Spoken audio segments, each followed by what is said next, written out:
Rebonjour, nous sommes toujours en direct de la REF 2022 et cette fois-ci nous allons parler toujours des risques, opportunités et surtout de RSE sur cette table ronde puisque j'ai avec moi Julien Belliato qui est le cofondateur d'Electra et Pierre-François Thaler qui est le co-CEO et cofondateur d'Ecovadis. Alors pour remettre dans le contexte, réchauffement climatique, incendie de cet été, la transition énergétique devient un enjeu majeur pour les entreprises et aussi les Français. Dans ce contexte, des startups, elles, font preuve d'innovation pour essayer de changer la donne. C'est pour ça que donc je suis entouré de vous deux. Alors bonjour à vous deux, merci d'être avec moi sur le plateau aujourd'hui, merci d'être à la REF du MEDEF. Pierre-François, est-ce que vous pouvez peut-être dans un premier temps nous présenter Ecovadis? Qu'est-ce que c'est? Bien sûr, merci de nous avoir invités aujourd'hui. Donc Ecovadis, on est une entreprise à mission dont l'objectif est d'aider toutes les entreprises à améliorer leur performance environnementale et sociale. Et on fait ça en opérant la première plateforme digitale de notation RSE des entreprises. Donc on note les entreprises partout dans le monde sur leur performance carbone, sur leur performance les droits de l'homme, les sujets santé-sécurité et autres. Et on fait ça depuis maintenant 15 ans. Voilà, on a été créé au moment où on parlait beaucoup moins de ces sujets. Et aujourd'hui, on est 1500 collaborateurs et on supporte 100 000 entreprises dans 150 pays. Donc effectivement, on va dire aujourd'hui une grosse structure. On va en revenir sur le fait que vous êtes une entreprise entre guillemets ancienne. Aujourd'hui, dans l'actualité, quand même, vous ne l'avez pas rappelé, mais je vais le rappeler, vous êtes la 27e licorne française. Vous avez levé 500 millions de dollars en juin. Vous l'avez rappelé, 14 bureaux internationaux. Je crois que vous êtes même, on va dire dans les termes qu'on aime bien utiliser dans la French Tech, un centaure, parce que vous avez un revenu récurrent supérieur à 100 millions de dollars. Donc tout ça, c'est quand même pour remettre un peu le contexte et pour surtout rappeler que l'enjeu aujourd'hui de la RSE, elle touche toutes les entreprises. Ce que vous faites, c'est, on l'a bien compris, c'est de l'accompagnement. Alors c'est, on va dire, entre un système de notation et d'accompagnement. Vous allez nous dire un petit peu plus sur concrètement comment ça marche. Mais pourquoi est-ce que je rappelais tous ces chiffres-là? C'est pour bien faire comprendre aux personnes qui nous regardent, qui nous écoutent, que toutes les entreprises, naturellement les grandes, mais aussi les fournisseurs et même les plus petites, aujourd'hui, ont compris et ont conscience que la RSE est un enjeu majeur et qu'elles ont besoin, pour certains d'entre elles, de se faire accompagner. Et donc, c'est là où vous intervenez en partie. Exactement. Et donc nous, on les accompagne, on ne fait pas de conseils, on fournit des notations, des benchmarks, des fiches de recommandation, voilà, qui permettent à des PME ou à des grands groupes d'identifier quels sont les points forts, les points faibles, comment s'améliorer sur ces sujets, dans le carbone en particulier. Et effectivement, après un développement relativement lent pendant quelques années, on a vu un vrai point de bascule il y a 2 ans. Voilà, il y a un effet d'entraînement dans ces chaînes de valeur, voilà, où des grands groupes comme Schneider Electric, par exemple, avec qui on travaille, voilà, ils travaillent, eux, avec 30 000 fournisseurs. Et donc, quand Schneider Electric décide de mettre en place des systèmes pour valoriser les fournisseurs qui ont des pratiques mieux-disantes sur ces sujets-là, voilà, et ben c'est 30 000 fournisseurs qui sont entraînés, donc effet boule de neige, et effet aussi...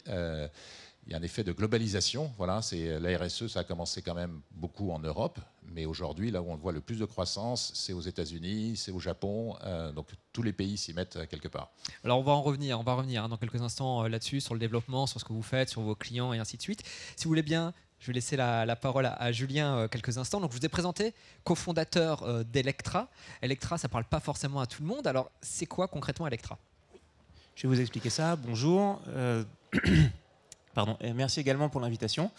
Electra, alors c'est un opérateur de stations de recharge pour véhicules électriques ouvertes à tous, y compris les professionnels.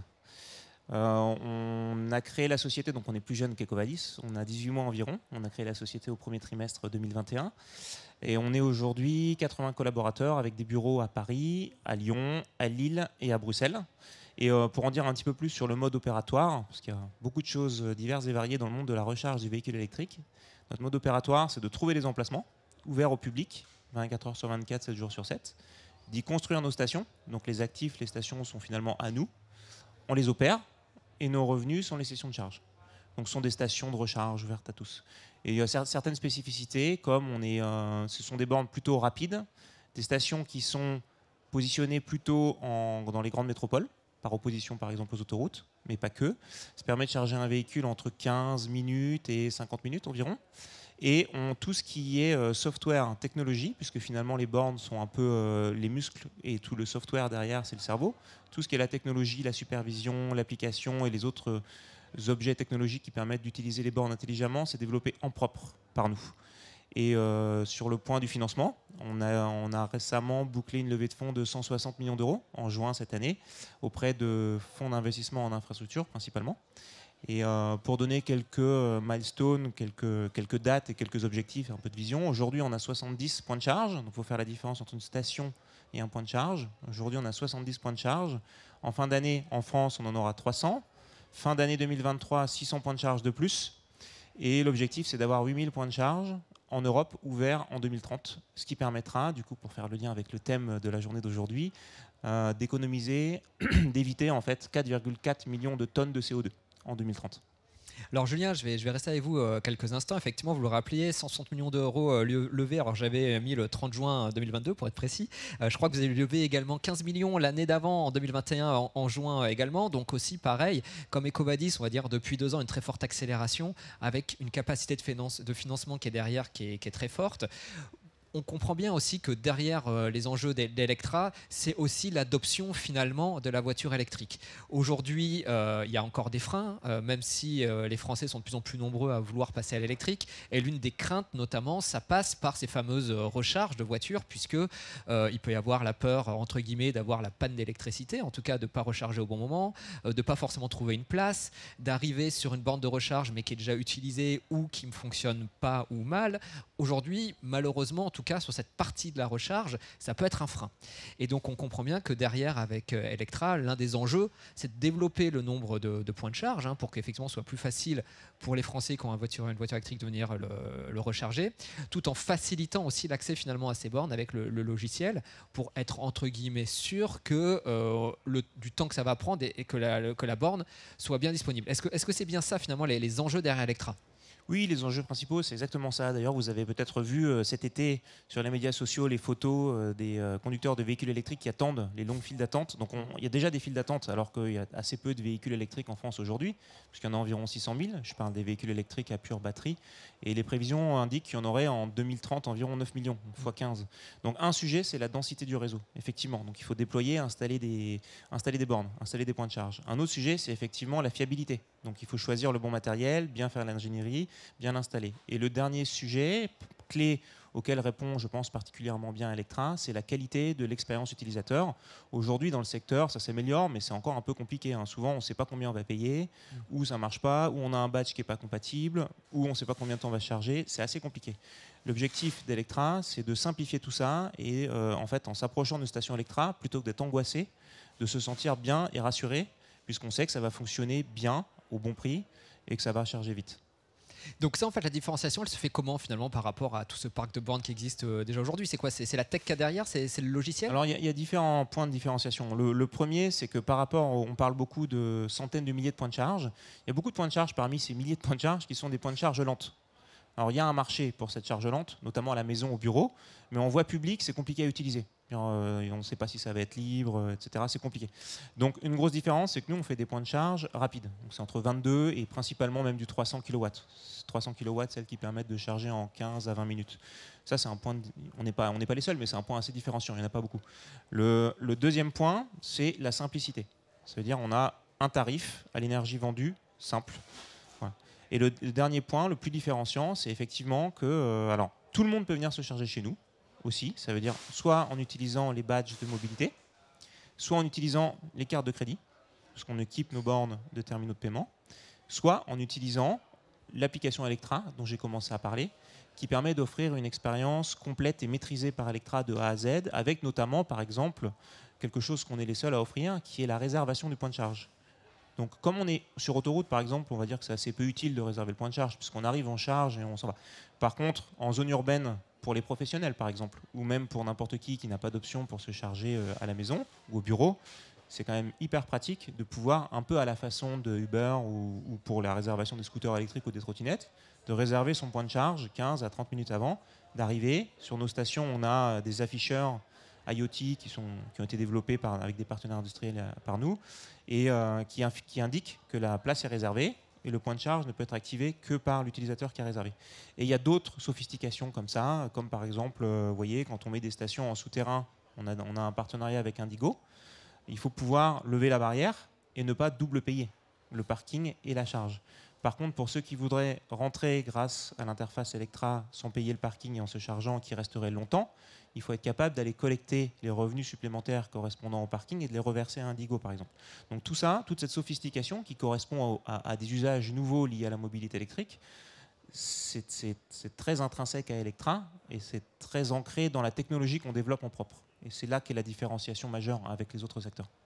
Donc on comprend bien que l'idée, en tout cas, c'est de faciliter l'accès aux bornes et d'être capable aussi de proposer un service à la fois en B2C au grand public le plus qualitatif possible et le moins anxiogène possible, tout en assurant aussi en B2B, quand vous travaillez avec d'autres partenaires, la capacité à leur assurer qu'ils auront un revenu qui est lié aussi au temps de stationnement potentiel si vous travaillez avec des parkings. Peut-être dernière question, et puis après on reviendra avec vous pour parler un peu plus de développement d'entreprise, quels sont vos enjeux, vos objectifs. On a le sentiment en tout cas que aujourd'hui le service est très B2C, que ça s'adresse plutôt au grand public, à monsieur, madame, tout le monde qui veut changer sa voiture. Pour autant, on le sait, les entreprises ont des enjeux majeurs aujourd'hui de décarbonation et elles sont nombreuses à vouloir passer alors à l'hybride, voire au 100% électrique. Il y en a même qui ont des enjeux qui sont très clairs là-dessus. Ce marché B2B, c'est un marché pour vous présent, futur, c'est quoi ? Absolument, c'est le marché qui va se développer le plus vite, qui est un marché quasi présent, j'ai envie de dire, futur immédiat, puisqu'effectivement les entreprises sont très incitées à convertir leur parc automobile en véhicules électriques. Et le positionnement urbain rapide qu'on a correspond très bien aux besoins, par exemple, des VTC, des taxis ou des logisticiens qui aujourd'hui n'ont pas de solution dans les zones urbaines pour se charger rapidement et efficacement. Et je parlais par exemple de la réservation, et j'ai donné l'exemple d'une réservation 30 minutes avant. Typiquement, on a aussi une solution en développement qui est la solution de réservation capacitaire, avec par exemple un nombre de points de charge qu'on peut changer en fonction de l'heure de la journée, réservé pour telle ou telle entreprise. Donc c'est quelque chose qui va croître très vite et on commence à avoir de jolis partenariats avec des gestionnaires de flotte. Alors, si on parle B2B, je me retourne vers vous cette fois-ci. Pierre-François Tallard, je rappelle, co-CEO, cofondateur d'EcoVadis. Vous nous l'avez expliqué assez succinctement. Vous avez été créé effectivement en 2007. Vous avez pris finalement un peu de temps avant de faire une première levée de fonds, puis une deuxième, puis cette fameuse levée de fonds de 500 millions de dollars qui vous a propulsé au devant de la scène, notamment médiatique, avec cette 27e licorne. Qu'on comprenne bien aujourd'hui au niveau de ce que vous apportez, de vos clients. C'est quelle typologie de clients? C'est plutôt aujourd'hui des grands comptes, ou est-ce que vous adressez aussi potentiellement à des ETI, à des PME, voire à des TPE? Alors nous, on a deux types de clients. On a les grandes entreprises et les donneurs d'ordre qui souhaitent améliorer la performance RSE dans leur chaîne de valeur. Voilà. Et il y a toutes les entreprises qui sont évaluées, qui sont, elles, essentiellement des PME et des ETI. Et donc quand on a démarré il y a 15 ans, on s'est aperçu qu'il y avait une grande duplication d'efforts, que les premières entreprises, les premiers grands groupes qui faisaient ça, bombardaient leurs fournisseurs de questionnaires, de demandes d'audit, et que pour les entreprises, pour les fournisseurs, il fallait passer beaucoup de temps à répondre à ces questions. Et on s'est dit qu'en créant une plateforme mutualisée et en utilisant de la technologie, on permettrait aux entreprises de bénéficier d'une notation qu'elles pourraient partager avec tous leurs clients. Donc ça a été l'axe de développement premier et toujours principal aujourd'hui. On supporte 1 millier de grands groupes, donc ça va d'entreprises en grande consommation comme Unilever ou Coca-Cola à des groupes industriels comme Saint-Gobain ou Renault. Et on aide ces entreprises à résoudre un problème qui est assez important, qui est l'essentiel des impacts environnementaux et sociaux. Aujourd'hui, ils ne sont pas dans les entreprises, mais sont dans leur chaîne de valeur. On va parler de carbone. Si on prend le carbone, dans la plupart des secteurs d'activité, 80% des émissions de CO2 sont la chaîne de valeur amont et non pas le manufacturing, non pas les opérations de l'entreprise. Et donc en fournissant ces notations, on permet aux donneurs d'ordre de dire, au moment où ils attribuent des contrats, où ils attribuent des marchés, on va, toutes choses égales par ailleurs, donner la préférence aux entreprises qui ont un score Gold ou Silver, EcoVadis, ou des entreprises qui sont très avancées sur leur reporting carbone. Et donc c'est une opportunité aussi pour les PME qui sont, elles, abonnées à leur demande de leurs clients de se différencier. Et ça a été le premier axe, et maintenant on voit aussi d'autres types d'acteurs qui utilisent notre plateforme, des fonds d'investissement ou des banques, par exemple. En France, c'est Société Générale, BNP, qui, pour tous leurs clients PME ou ETI, voilà, créent des prêts à impact positif. Donc, c'est des prêts où le taux d'intérêt va être bonifié en fonction de la note RSE ou de l'amélioration de la note RSE. Donc, autre source de valeur, voilà, pour les PME qui sont abonnés. Alors qu'on comprenne bien, alors on a bien compris que le système est finalement, on dirait un système de ruissellement, où vous attaquez entre guillemets le marché par ces grands comptes qui de toute façon aujourd'hui en plus ont des obligations légales qui les obligent aussi à faire des reporting, à devoir aussi s'améliorer. Et une fois que vous travaillez avec ces grands comptes-là, vu qu'il y a aussi des problématiques parfois de fournisseurs de rang 1 et de rang 2, on ne va pas forcément rentrer trop dans la technique, mais en tout cas qui va impacter la note globale de ce grand compte, il y a aussi une nécessité d'avoir derrière ces fournisseurs qui sont souvent des plus petites entreprises, qui peuvent être des ETI, des PME, voire parfois des TPE en fonction du secteur d'activité, qui elles aussi, du coup, ont nécessité à être, on va dire, plus vertueuses d'un point de vue RSE. Concrètement, vous nous l'avez un peu expliqué, il y a un système de notation, vous avez parlé de gold, de silver. Ça marche comment, ça, qu'on comprenne bien pour ceux qui ne connaissent pas du tout le système? Alors, concrètement, pour une PME, voilà, la première demande en général va devenir d'un de ses clients. Voilà, ces clients vont dire, voilà, maintenant, dans le cadre de notre référencement ou dans le cadre de l'appel d'offres qui va être émis dans quelques semaines, on souhaite avoir accès à une notation RSE. La PME va recevoir un questionnaire qui va être adapté à sa taille, à son métier, à son pays, voilà, parce que les enjeux RSE ou les enjeux carbone sont très différents quand on est dans le transport routier ou quand on est dans la plasturgie. À ce questionnaire, on va demander un certain nombre de pièces justificatives, un certain nombre d'éléments de preuve, parce que ce n'est pas déclaratif, c'est un système vérifié. On va croiser ça avec d'autres bases de données spécialisées sur lesquelles on peut avoir des remontées sur la performance de cette entreprise. Et la PME et le donneur d'ordre recevra le même rapport avec un score, des benchmarks qui permettent à l'entreprise de se positionner aussi. Voilà, c'est souvent ce qui fait bouger les PME, c'est la direction générale qui réalise que sur tel ou tel sujet, voilà, elles sont un peu dépositionnées ou décalées par rapport à leurs concurrents. Et ce rapport d'évaluation, voilà, sert au donneur d'ordre pour définir sa politique achat et sert à l'entreprise pour pouvoir définir les axes d'amélioration, faire appel éventuellement à des cabinets de conseil pour s'améliorer ou choisir des solutions techniques, voilà, comme ce que peut fournir Electra, par exemple, si le sujet de la décarbonation des chaînes de véhicules est un axe d'amélioration. Qu'on comprenne bien aussi, au-delà de la notation, puisqu'on l'a bien compris parce que vous venez de dire, il y a beaucoup de sujets qui sont scannés, il y a de l'IA en fait derrière, c'est ça qui est aussi assez intéressant, c'est que sur une table ronde juste avant, on parlait de comment est-ce que finalement le numérique peut aider les entreprises dans leur transition énergétique, et là on est en plein dedans.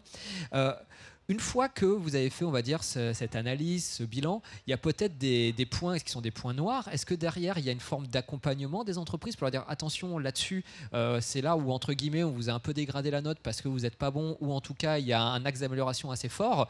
Derrière EcoVadis, vous accompagnez, on va dire, l'entreprise, ou vous arrêtez à la notation en disant là, c'est pas bien, il faut que vous améliorez, mais débrouillez-vous? Alors, on ne fait pas de conseil parce qu'il y aurait une sorte de conflit d'intérêt à vendre du conseil après avoir fait les évaluations.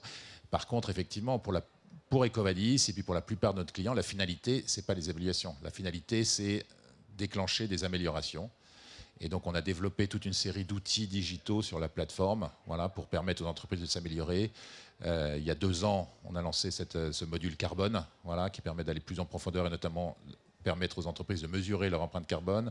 L'année dernière, on a lancé ce qu'on appelle EcoVadis Academy, qui est toute une série de modules de formation en ligne dans toutes les langues qui sont adaptés en fait au profil de l'entreprise. Voilà, en fonction des points de faiblesse, on leur donne des outils d'e-learning, voilà, pour permettre de remédier. Et donc, au travers des outils qu'on fournit et au travers du levier des donneurs d'ordre, parce que c'est vrai qu'une grosse partie de notre travail, c'est aussi de convaincre les donneurs d'ordre de donner la préférence, voilà, de ne pas faire de ce critère RSE uniquement une contrainte supplémentaire pour les PME, mais par exemple de dire, dans les appels d'offres, la performance RSE sera valorisée à hauteur de 10%, 20%. Voilà. Et donc ça, c'est un vrai levier d'entraînement. Alors, si vous voulez bien, on va parler d'un sujet toujours qui vous concerne, qui est plus aujourd'hui le développement de l'entreprise. On a bien compris que, entre guillemets, sur vos clients, les premiers que vous avez, c'est plutôt du CAC 40, du SBF 120, certainement, en tout cas plutôt de la grosse entreprise, avant d'aller ruisseler chez leurs fournisseurs. Aujourd'hui, la stratégie de développement d'EcoVadis, c'est quoi? Parce que c'est en France, on a bien compris que le marché, une fois que vous avez les 40 plus grosses entreprises de France ou les 120, vous avez déjà une grosse partie du marché potentiel. C'est l'international, c'est quel pays, c'est quoi votre stratégie? Alors la stratégie, c'est deux choses. C'est continuer en fait à couvrir l'ensemble des chaînes de valeur, y compris à l'international. Aujourd'hui, on a 100 000 clients, entreprises notées, mais quand on regarde les Global 500 par exemple, ou les 500 plus grandes entreprises mondiales, elles travaillent avec 2 ou 3 millions de fournisseurs de rang 1. Donc on a encore du chemin à faire. Et donc ça passe par continuer le développement international. La Chine, par exemple, est le deuxième plus gros marché aujourd'hui, mais on a encore beaucoup à faire. On se développe au Japon, on se développe aux États-Unis, on a lancé l'Amérique latine cette année. Voilà. Donc ça, c'est la couverture. Et puis le deuxième axe, c'est de pouvoir permettre aux entreprises d'aller plus en profondeur sur les sujets qui sont les plus prégnants. Donc on a parlé de ce module carbone qu'on a lancé l'année dernière. On travaille sur des sujets liés à l'eau, à la déforestation, à la diversité. Voilà, donc au travers de modules supplémentaires ou d'acquisitions. On a annoncé une première acquisition au mois de juillet de plateformes techno qu'on peut déployer sur notre réseau qui est aujourd'hui très, très important. On peut permettre de rendre accessibles ces technologies, ces outils de mesure ou ces outils d'amélioration à des centaines de milliers d'entreprises. Pour rester sur l'international, on a entendu l'Asie, notamment Japon, Chine, les États-Unis naturellement, effectivement, et puis l'Amérique du Sud. Quand on va dans des pays comme ça, comme le Japon ou comme la Chine, ça implique quoi concrètement au-delà de on ouvre des bureaux parce que c'est une culture qui est différente, c'est certainement une culture business qui n'est pas la même, c'est peut-être pas toujours aussi la même appétence au niveau RSE, en tout cas ça peut être la perception qu'on peut avoir vue de France. Comment ça se passe justement quand vous parlez du Japon? Est-ce que vous choisissez justement, on va dire, un pays en Asie comme le Japon parce que c'est un pays qui est depuis un certain nombre d'années, en tout cas plus sensible à la RSE, qui fait déjà des démarches, ou dans lequel on sait que si vous arrivez avec votre produit, entre guillemets, vous allez avoir des entreprises plus à l'écoute? Ça se passe comment? Alors, on a une opportunité, enfin un challenge et une opportunité, c'est que les chaînes d'approvisionnement aujourd'hui, elles sont mondiales. Donc EcoVadis, dès le premier jour pratiquement, soit on était international, soit ça ne servait à rien. Le premier client qui était Bouygues Télécom, je me souviens, nous a dit le premier mois, voilà j'ai une centaine de fournisseurs, il y en a 10 en Chine, il y en a 25 aux États-Unis, il y en a 5 en Corée. Mettez en place un système qui peut fonctionner dans ces différentes géographies. Et donc ça nous permet, quand on attaque un nouveau pays, d'avoir déjà une base de clients. Voilà, au Japon, quand on a démarré au Japon il y a 2 ans, on avait déjà plusieurs milliers de clients qui étaient les fournisseurs de grands groupes internationaux, de grands groupes européens ou américains. Ensuite, effectivement, il faut comprendre la culture locale, les spécificités locales. Si on prend le cas du Japon, on a préparé ça pendant 4 ou 5 ans avant d'ouvrir un bureau au Japon, avec notamment des Japonais qui travaillaient dans nos bureaux en Europe. Voilà, qu'on a pu après renvoyer au Japon, qu'on a pu utiliser pour faire le bridge ou le lien. Et ça passe aussi avec des partenariats locaux, adapter le marketing, adapter le message. Voilà. Mais une grande opportunité, qui est la nôtre et qui est aussi celle des PME françaises, je crois, c'est qu'on reconnaît que sur ces sujets RSE, il y a une certaine mieux-disance européenne. Voilà, il y a dans la tech très peu d'entreprises françaises qui ont pu prendre des places de leaders mondiaux parce que aux États-Unis, ils ont beaucoup d'avance dans le marketing digital, ils ont beaucoup d'avance dans l'IoT. Et sur ces sujets de transition écologique, sur ces sujets de RSE, voilà, même les entreprises japonaises ou les entreprises américaines reconnaissent qu'il y a un savoir-faire, une expertise et un leadership quelque part français. Ça a été une opportunité pour nous, c'est aussi une opportunité pour toutes les PME françaises qui veulent se développer sur ces thématiques. Alors on l'a bien compris très rapidement, mais que effectivement, on va dire, quand vous partez à l'étranger, et notamment si on prend l'exemple du Japon, c'est quand même avec plusieurs étapes. Il y a eu 4 ans avant avec déjà des entreprises clientes, puis après réfléchir depuis la France à la stratégie marketing et comment on va adresser. Puis une fois que tout ça c'est déjà bien avancé, on va dans le pays et on commence à développer l'entreprise là-bas. Pour résumer en quelques mots votre stratégie, Julien, je me retourne vers vous. Alors effectivement, au niveau d'Electra, vous n'en êtes pas forcément encore là en termes de développement, même si vous l'avez expliqué, vous avez quand même des enjeux relativement forts et relativement rapides, j'allais dire, puisque là, les premiers enjeux, c'est quand même de multiplier les zones de recharge, j'allais dire les bornes de recharge très rapides. Comment vous allez faire ça ? Alors, effectivement, la stratégie en bon français, c'est le land grabbing. Bon, en traduction français correcte, c'est aller chercher les emplacements, parce que c'est ce qui compte le plus au départ. Il faut que les stations soient bien placées. Et la manière dont ça fonctionne, en tout cas en France et dans les pays qu'on a commencé à regarder, c'est qu'il y a du foncier qui est public et du foncier qui est privé. Aujourd'hui, c'est plutôt sur le foncier privé que ça se joue et le public va venir. Et le foncier privé, ça peut être du foncier de centres commerciaux, de grandes distributions, d'hôtels, de parkings, etc. Et pour différentes raisons, déjà pour offrir des services additionnels à leur base d'utilisateurs existantes, ou par conformité à la loi LOM, par exemple, loi des nouvelles mobilités qui impose un certain nombre de places de parking équipées en points de charge, etc. Les partenaires fonciers publient des appels d'offres. Et à ce moment-là, on répond aux appels d'offres. L'objet, c'est effectivement notre investissement, nos stations qu'on met en place pour fournir ce service, et on versera un loyer fixe variable. Et c'est le mode opératoire qu'on a eu jusque-là et qu'on continue à avoir, principalement en tout cas, sur la France. Et comme je l'ai mentionné tout à l'heure, on vient d'ouvrir un bureau en Belgique au début de l'été, et ça va être la même stratégie pour commencer. Et en parallèle de ça, on commence aussi à échanger beaucoup avec les municipalités, qui réfléchissent aussi, et on pense qu'il va y avoir toute une démarche de même nature, mais dans l'écosystème public, qui va venir. Donc ce qu'on comprend bien en tout cas, c'est que dans un premier temps, c'est plutôt, on va dire, l'espace privé que vous allez démarcher à travers des appels d'offres. Pourquoi pas le public, effectivement, si ça s'accélère un peu, même si aujourd'hui, ce n'est pas le cœur, en tout cas, de développement d'Electra. On a le sentiment, quand on vous écoute et quand vous avez présenté l'entreprise, qu'il y a comme une urgence à vouloir se développer assez vite, assez fortement en France, mais aussi à l'étranger.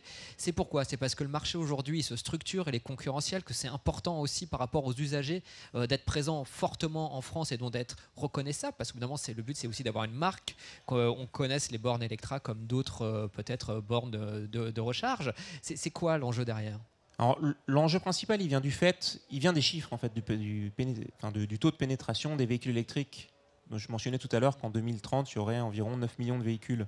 Alors, ils ne sont pas encore là, ça va venir, mais ils viennent, ils arrivent. Et développer les stations, ça prend un certain temps quand même. Il faut plusieurs mois pour construire une station. Donc, pour en construire des centaines, ça prend un certain temps.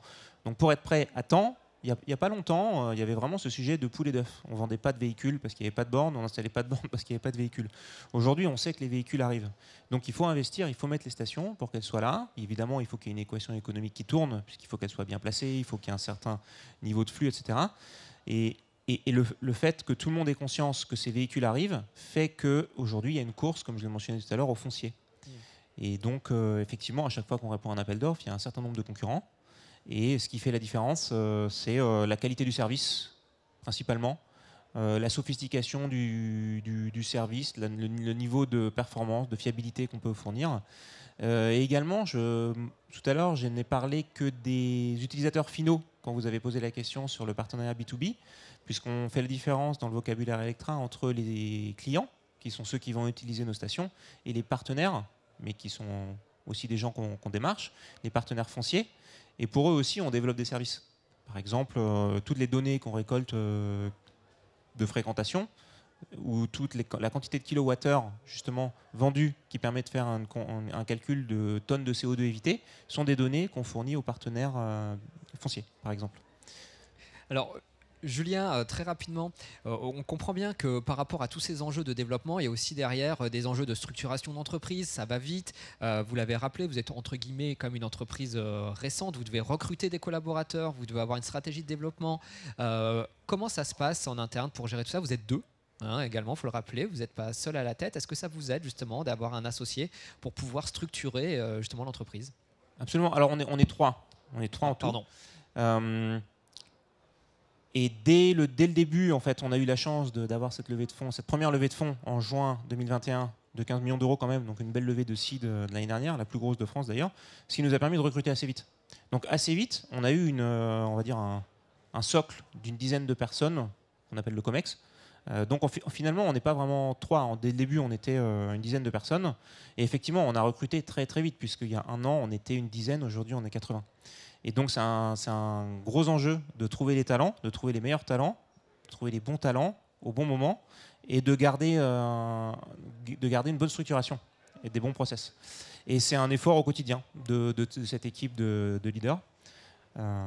Et jusque-là, on peut dire que ça bouge et ça va très vite, mais ça fonctionne bien. Et le prochain défi structurel, c'est effectivement d'intégrer bien l'international, qui commence par la Belgique. Voilà. Pierre-François Thaler, pour conclure, vous aussi, vous avez ce point commun finalement d'être plusieurs entrepreneurs. Vous êtes cofondateurs, hein, vous êtes deux à la tête d'Ecovadis. Est-ce que, et puis vous êtes aussi un serial entrepreneur, on l'a pas précisé, mais vous, comme votre associé, vous n'êtes pas à votre première entreprise. Hein. Aujourd'hui, l'entrepreneuriat, et puis vous avez d'autres entreprises par ailleurs qui continuent, on va dire, à fonctionner. Est-ce que ça vous a aidé dans le développement justement d'Ecovadis, dans votre capacité à accélérer, à savoir où il faut mettre, où il faut accélérer, où sont les enjeux aujourd'hui pour aller vite et fort? Alors bien sûr, on est deux cofondateurs et on a la particularité d'être aussi deux co-CEO. Donc depuis le premier jour, on tourne tous les ans. On a une parfait équilibre avec Frédéric Trinel là, dans les responsabilités. Ça aide dans les moments plus difficiles ou dans les moments où il y a des crises à gérer, voilà, à avoir une stabilité et à pas être seul comme peuvent être certains entrepreneurs. Ça permet par exemple qu'il y en a un qui se concentre sur l'international alors que l'autre se travaille au renforcement de la plateforme. C'est je pense une grande force et le conseil que je peux donner, c'est cette notion de garder un très grand équilibre, voilà, de ne pas avoir un déséquilibre qui se crée au cours des années, sachant que la contribution des uns et des autres n'est pas forcément la même, voilà, pour faire bloc et ça donne une grande force à l'entreprise. Écoutez, merci beaucoup Pierre-François Thaler d'avoir été avec nous. Je rappelle, vous êtes co-CEO et cofondateur d'Ecovadis. Merci également à vous, Julien Belliato, cofondateur d'Electra, d'être venu sur le plateau de la REF 2022 du MEDEF pour nous parler d'écologie, de RSE et puis surtout d'innovation, de voir comment est-ce que l'innovation peut aider les entreprises à accélérer finalement cette transition énergétique. Quant à nous, on se retrouve dans quelques instants avec un nouvel invité qui est Vinci, où on va parler de ses engagements et comment est-ce que Vinci apporte des solutions environnementales pour les secteurs de la construction, des transports et de l'énergie. À tout de suite.